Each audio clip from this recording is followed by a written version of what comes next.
Kila mbatizwa amepewa wito wa kuwa misionari,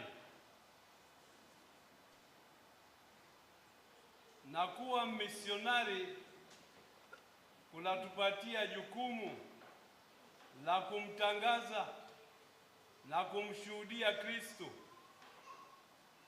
aliyeteswa, aliyekufa na aliyefufuka.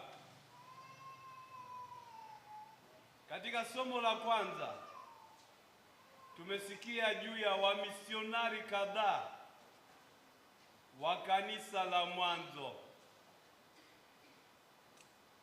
Kati ya hao waliotajwa yuko Mtume Paulo ambaye alifanya uchungaji mpana wa mbali na wa karibu. Leo tumesikia juu ya safari yake ya tatu ya kimisionari. Alipoenda huku na kule, kwanza aliwatangazia watu habari njema.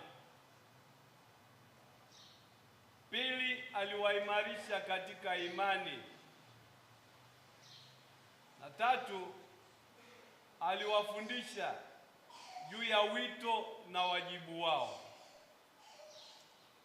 4, alishirikiana na wenzake katika jukumu la kimisionari.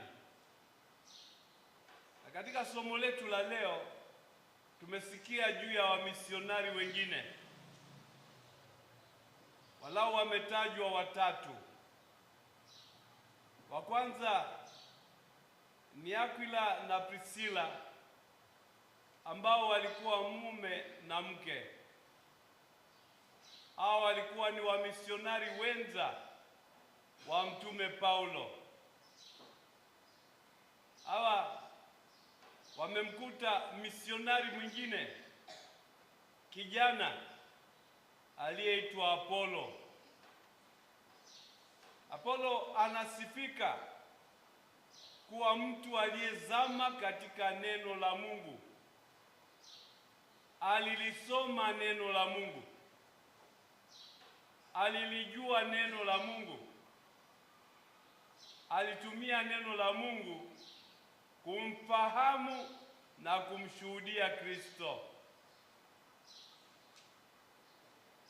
Na cha kushangaza ni kwamba huyo Apolo aliyesimama kidete kumshuhudia Kristo alikuwa bado hajabatizwa.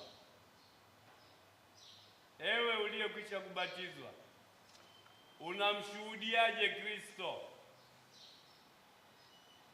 Ushuhuda wako ni watia maji au ni ushuhuda ulionyooka, ushuhuda uliothabiti, ushuhuda ambao unaweza kujivunia? Naomba kila mmoja ajichunguze kusudi tujue kwamba wote tunaishi wito na heshima yetu. Priscilla na Aquila wakishamsikia Apolo, walimchukua nyumbani kwao, wakamfundisha vizuri zaidi habari za Kristo aliyeteswa, aliyekufa, aliyefufuka. Kwa hiyo wakamuingiza katika msimamo wa kuwa Mkristo wa kweli, Mkristo halisi. Hata hivyo, baada ya kukaa nao na kupata kuimarishwa, na aliimarishwa kwa kubatizwa, aliendelea na safari kwenda kumshuhudia Kristo maeneo ya mbali zaidi. Ndugu zangu, mimi siwaombi mwende mbali kumshuhudia Kristo. Napenda kualika mtambue kwamba mazingira yenu ya kwanza ya kumshuhudia Kristo ni katika nyumba zenu, familia zenu, hasa katika zama hizi ambazo zina changamoto na utata mwingi. Ninaomba kila baba, kila mama ajiulize, mimi ninaitangaziaje familia yangu habari za Kristo? Kwa maneno mengine, kila baba, kila mama ujiulize, ninamtangazaje Kristo ndani ya familia yangu na ndani ya jumuiya yangu? Tusingojee wamisionari kutoka Ulaya waje wakatutangazie tena habari njema. Tutambue wito wetu na utume wetu na kuufanyia kazi. Katika somo la Injili tumemkuta Yesu ambaye yuko katika harakati za kuwahusia, za kuwaaga wafuasi wake, na anawapa fundisho zito. Anawapa fundisho juu ya kusali. Kusali, ndugu zangu, sio kububujika maneno. Kusali ni mawasiliano.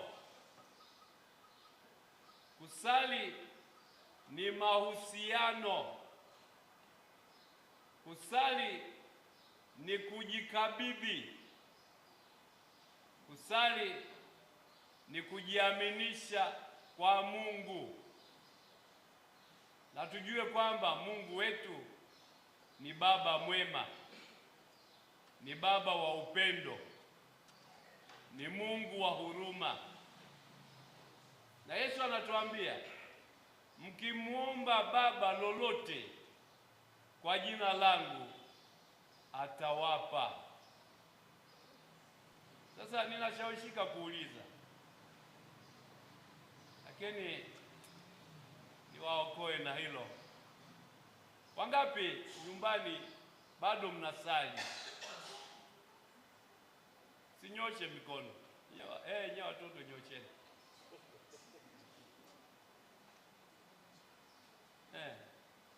Haya watoto, ninyi tena. Wangapi hamsali na wazazi wenu nyumbani? Naomba muwe wa kweli. Wangapi hampati fursa ya kusali na wazazi nyumbani? Nyosha mkono.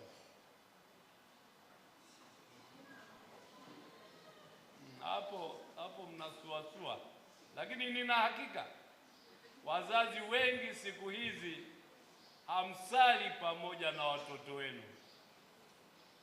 Uongo? Nina hakika kwamba wazazi wengi hamna muda na watoto wenu.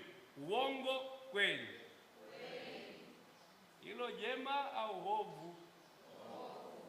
Hilo hovyo au ndio bora? Ovyo, eh? Sasa naomba niwakumbushe hivi. Wewe mzazi, anza umisionari wako katika familia yako. Familia yako iwe ni mahali pa kulea imani.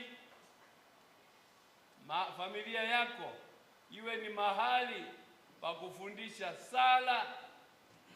Familia yako iwe ni mazingira ya kulelewa kiutu.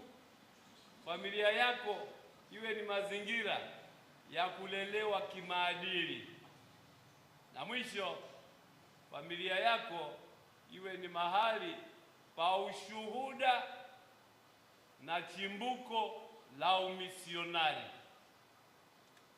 Leo baadhi ya ndugu zetu wanampokea tena Roho Mtakatifu. Wanapompokea Roho Mtakatifu, wanakamilishwa katika neema ya ubatizo. Tuwaombee kusudi huko kukamilishwa katika ubatizo kusiwe ni jambo holela, bali kuwe ni jambo wanalolipokea kwa nia thabiti na waliishi kwa uhalisia unaotakiwa.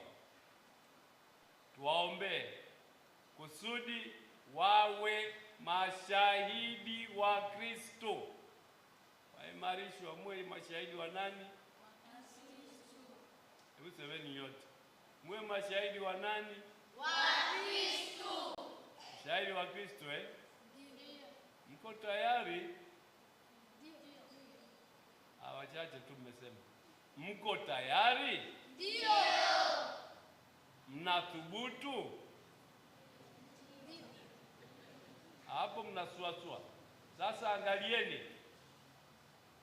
Tangu leo jiwekeni nia thabiti ya kuanza maisha mapya. Tangu leo mnahitimisha awamu ya kuwa watoto katika imani. Napaswa sasa kusimama kidete kama Wakristo wakomavu. Lakini pamoja na tamko hilo, naomba nitoe angalisho. Baba Paroko, njoo hapa. Hawa wanaopata kipaimara nimesema wanakamilishwa katika neema ya ubatizo, lakini ukiwatazama bado ni wadogo wadogo. Pamoja na kuwakabili utume, wanahitaji kuendelea kupata malezi, kupata mafundisho. Kwa hiyo ninakuagiza, sio kwamba nakuomba, ninakuagiza ujipange wewe na msaidizi wako, ujipange wewe na makatekista wako kuhakikisha kwamba waimarishwa hawa wanapata mistagojia. Sikusema wanapata bwana fulani anayeitwa gojia. Mistagojia ni neno la Kigiriki ambalo linadokeza mwendelezo wa mafunzo, mwendelezo wa malezi ya kuwaipa imani mizizi na uthabiti. Kwa hiyo naomba nikija mwakani nisikute hawa wameshaishia mitini. Asiishie mtini hata mmoja. Umesikia? Kwa hiyo mtashirikiana na paroko wenu katika utaratibu atakao waandalia wa kuendelea kupata malezi, wa kuendelea kupata mafunzo. Nanyi wazazi na wasimamizi, hakikisheni kwamba mnatoa ushirikiano kwa paroko wenu katika kuendelea kuwalea na kuwafunda vijana hawa. Amani ya Kristo iwe nanyi.